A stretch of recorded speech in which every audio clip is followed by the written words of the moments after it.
Welcome, everybody. Thank you for stopping by. Appreciate it.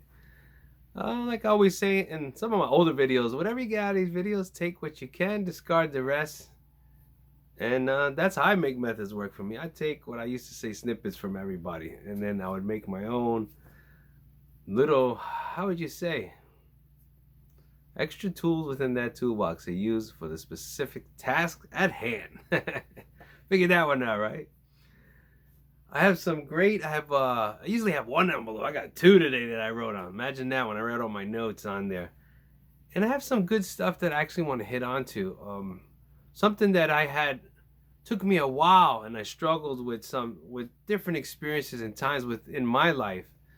And it was a lot with the mental chatter. That's the title of the video, mental chatter, that self-talk within the mind. And sometimes I could be very productive, sometimes it could be very destructive. And you have to learn to distinguish with that self-talk what is really, uh, um, man, how it's tough to say because I deal with on a lot of aspects of life coaching and spiritual advising. So I'm trying to keep a real neutral balance, just everyday life with self-talk. And I would kind of say is that you have to watch in what direction you kind of go with that and how it can influence you. Very detrimental, or it could be very like we said here, productive for you. Before we go a little bit deeper, though, I want to read a little description that I kind of wrote about it. Chatter within the mind could be either destructive or productive, depending on the mental state of which you are in. So always keep the chatter to a minimum and replace any that is left with calmness and stillness of positive chatter only from within. And basically what I'm saying there is that you got to get to a point where you have a technique or whatever you can do mentally. And how I'm going to give you a couple examples here of all states of every part of your body, your mind, your spirit, your emotions, how they all affect what each part of your body will tell your brain and give it either bad or good, how would you say, vibes, messages. So it gets really deep, but not to go too far into it. Let's just start off with the definition of mental, relating to the mind, relating to the disorders of the mind, right? So let's say you have that mental chatter and your mind is at a peaceful, calm state. You're not going to have that repetitive process of everything that you're going out throughout your day and constantly hammering at you within this skull you have here, your mind. But you will have a stillness and calmness. That's why a lot of spiritual people, sometimes you'll see them at ease and at peace because of what? The mind. Their mind is at ease. And everything else is working in proper, I would say, in alignment. That's the best word I could use, alignment. And through this alignment, you can reach that peace of mind, right? What I would say would almost be like having heavenly moments within this conscience, meaning a very peaceful state and blissful state. How you can do this, you have to develop techniques, which I'm going to talk about here. Let's get into it. Holistic practice. Holistic is characterized by the belief that the parts of something are interconnected and can be explained only by a reference to whole. So a lot of things being interconnected, and then in response to that, all those working pieces or pieces to that puzzle become one thing and one picture. Makes you who you are. Starts with your mind. It starts with what I wrote here, your physical, your emotional state, mental, social, and spiritual. Holistic practice of keeping all five of these things in check. If you keep all five of these in check, which would be your physical health, which is what? Body. Emotional health, mind. Mental health, also your mind. Social health, connection to all. Even if you're not a person that likes to go out a lot, or you're more introverted and like to stay home and just be with whoever it is or with yourself. Once in a while, it's good to just get out there, even if it's just to go for a walk or to sit down or eat somewhere or eat with somebody. It doesn't have to be this huge outing, something. or just going out there, anywhere. Spiritual. So with the social health, I brought connection to like all things around you. Spiritual health, the oneness with all, everything, your mind, body, and spirit as one.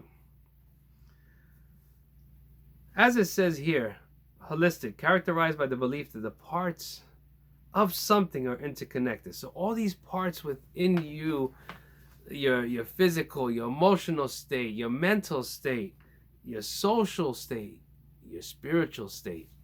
Even if you don't believe in something, you gotta believe in yourself. So if not, what more else is there to believe in? The mental chatter, what I started doing when I was concentrating on these certain aspects of myself, and I went through my physical, what was going on with my health, my emotional, my mind, where was I at that point in my life? My mental, what was I thinking throughout my daily life? What was consuming more of my thought time? Because you could do something and be almost like just programmed to do it. Like say if you do your regular job, but your thoughts are over consuming you, and you can still do that, but in the back of your mind all day it goes through and drives you. That can drive you insane even to when you get home or whatever it may be in your life. Emotions tie into this a lot. How we have here, see how they're all parts that work with each other, and how it says interconnected. Your emotional state will affect your mental state to a big how would I say, to a big point that it could be detrimental throughout your daily life or throughout your whole life. And physical, let's say you'll have something, maybe a pain, or you're not in the greatest of states, and what will that do? That will drain you mentally, emotionally, all type of ways. And then that also comes to being the social, getting out there, getting your little support group or whatever it is that's out there that can uplift you. And spiritual to me, like I wrote, oneness or connectedness to all would be your mind, your body, and your spirit. I would always say start first with where you stand emotionally within your life. Really look at yourself and say, where am I at this point in my life? And then decide where you want to be. Don't worry about the in-between, how it's going to happen, because I used to do that a lot. And the more as I go on, for me, maybe that does work for you, then of course go with it. But for me, I started learning, don't worry too much about the how it's going to happen, but worry about the why. Like, this is, why do I want to do this? What do I want to get out of it? And then just implement it and act like it's already done. And keep reiterating it in your mind. Just like basically when you have a bad thought and you're like, I can't get these thoughts out of my head, this and that. Start thinking against that. Like if you were in combat and you knew, okay, that I have to combat this with a different thought pattern, whatever it may be. I remember myself, I went through listening to certain type of music of a spiritual for me, and there would certain things would uplift me and clear my mind. I also started listening to a lot of positive affirmations, ones that would uplift me and towards the direction that I wanted to go. See, it's all up to you individually. We're all heading for the same goal of being the best version and trying to improve ourselves, our mind, our life, and our daily just grind of every day. Doesn't matter if you're at the top of your game or the lowest of your game, or have no money or have tons of money, you're still in the everyday grind of your life. Depending on these 5 things that I wrote here, or whatever you have within your life, your physical, your emotional, your mental, your social, and your spiritual side, you have that all in check. That's already a tough job in itself to balance. Now imagine you have 1 or 2 or 3, still better than none, right? You get in there, get your foot in the door. Back now, how this stuff helped me was I started conquering every one of those areas. Sometimes I would do more in one, sometimes less in the other, but I always try to keep a balance and check within my life to keep me at that point where I know, okay, everything, where am I lacking? Oh, now I got to start going more towards that or this. And the mental, you have to physically see what works for you. Myself, I try to, like I said, many videos, combat those. Anything that I don't like or comes in, I try to basically disintegrate that idea. Like I have a huge, just beautiful white light comes down and just disintegrates and said, nope, not in this mind. Use and think outside the box what could work in here. Remember, you're the creator in this mind. This is your brain, your thoughts. You have the power to control. Don't let the thought control you, but you control your own thoughts. Thanks for listening. I came by Rubey. Take care.